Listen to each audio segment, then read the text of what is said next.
Hi అండి, అందరూ ఎలా ఉన్నారు? బాగున్నారా? ఎండ చంపేస్తుంది. ఎండల కాలం వచ్చేసిందంటారా? మాకైతే ఎండల కాలం కాదండి, అప్పడాలు, వడియాలు, ఊరిగాయలు, మామిడికాయల కాలము. చూసారా ఎంత బాగున్నాయో! ఇంట్లోనే సింపుల్ ప్రాసెస్తో మనం చేసుకుంటే సూపర్గా ఉంటాయండి, టేస్టీగా. దీనికోసం ముందుగా మనము బియ్యం పిండి తీసుకోవాలండి. ఇది నేనైతే రేషన్ బియ్యము కడిగి పెట్టుకొని ఒక 3-4 సార్లు నానబెట్టుకొని ఎండబెట్టిన తర్వాత ఆడించుకున్నాను. ఒక కప్పు తీసుకోవాలండి. అందులోకి 1/4 కప్పు అంటే పావు వంతు సబ్బియ్యం తీసుకోవాలి. మిక్సీ జార్లో బాగా మెత్తగా గ్రైండ్ చేసుకోవాలండి. మీరు ఇవి నానబెట్టి అయినా గ్రైండ్ చేసుకొని కలుపుకోవచ్చండి. అయితే పిండిలో కాకుండా మధ్యలో వాటర్ కాగిన తర్వాత కలుపుకోవాల్సి వస్తుంది. ఇప్పుడు ఇదైతే పిండిలో వేసుకొని బాగా కలుపుకోవాలి. 2 బాగా మిక్స్ అవ్వాలండి. ఇప్పుడు మిక్సీ జార్లోకి మనం 4 పచ్చిమిరపకాయలు తీసుకోవాలండి కారం కోసము. నేనైతే ఇలా తుంచేసుకుంటున్నాను. వీడు వేసుకొని మనము ఒక కప్పులో కొలత తీసుకున్నాం కదా, అదే కప్పులో వాటర్ని తీసుకొని కొన్ని వేసుకొని ఆడించుకోవాలి. ఆ మిగిలిన వాటర్ని 3 కప్పులుగా మనం పొయ్యి మీద పెట్టుకోవాలండి. ఇది కావాలనుకుంటే అదే పచ్చిమిర్చిలతో పాటు కొంచెం జీలకర్ర యాడ్ చేసుకోవచ్చండి, ఫ్లేవర్ అనేది బాగుంటుంది. ఇలా చేసుకున్న పేస్ట్ని కొన్ని వాటర్ యాడ్ చేసుకొని ఇలా మనం వడగట్టుకొని అందులో కలుపుకోవాలండి. ఎందుకంటే సన్నపూస కారం చేసేటప్పుడు వడగట్టుకుంటే దాంట్లో దిగదండి. ఇప్పుడు వాటర్ అనేది బాగా తెరిలిన తర్వాత మనం ముందుగా కలిపి పెట్టుకున్నటువంటి బియ్యము, పిండిని ఇందులో వేసుకొని బాగా కలుపుకోవాలి.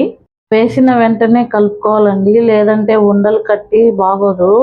ఇలా కలుపుతూ ఉంటే ఆ వేడికి పిండి వెంటనే ఉడికిపోతుందండి. మనం అడుగుపాటి మందం గిన్నె తీసుకోవడం వల్ల అడుగు పట్టకుండా ఉంటుంది. అందుకే నేను కుక్కర్లో తీసుకున్నాను. ఇప్పుడు దీనికి మనము మూత పెట్టి సిమ్లో పెట్టి ఒక 2 మినిట్స్ వదిలేయాలండి. అప్పుడు ఆవిరికి మనకి బాగా ఉడుకుతుంది. 2 మినిట్స్ తర్వాత స్టవ్ ఆఫ్ చేసుకొని అలాగే వదిలేయాలండి చల్లారేంత వరకు.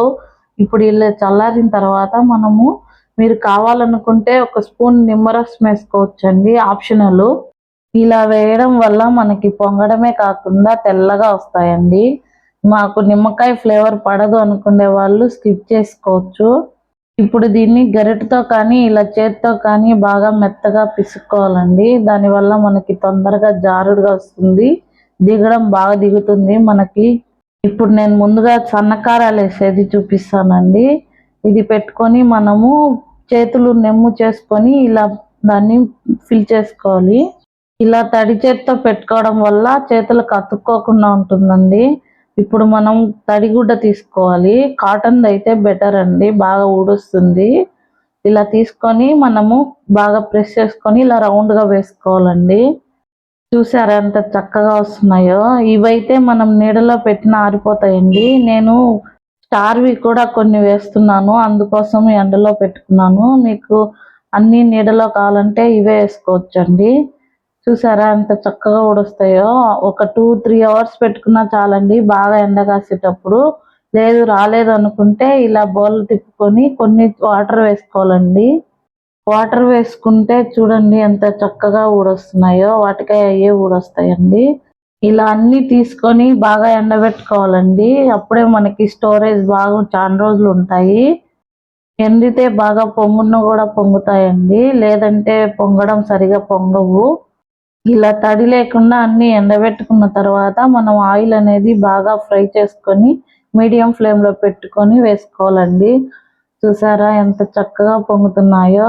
ఇవి మనకి సాయంత్రం పూట స్నాక్స్ లెక్క కానీ మామూలు అన్నంలోకి నంజుకోనికి కానీ సూపర్గా ఉంటాయండి.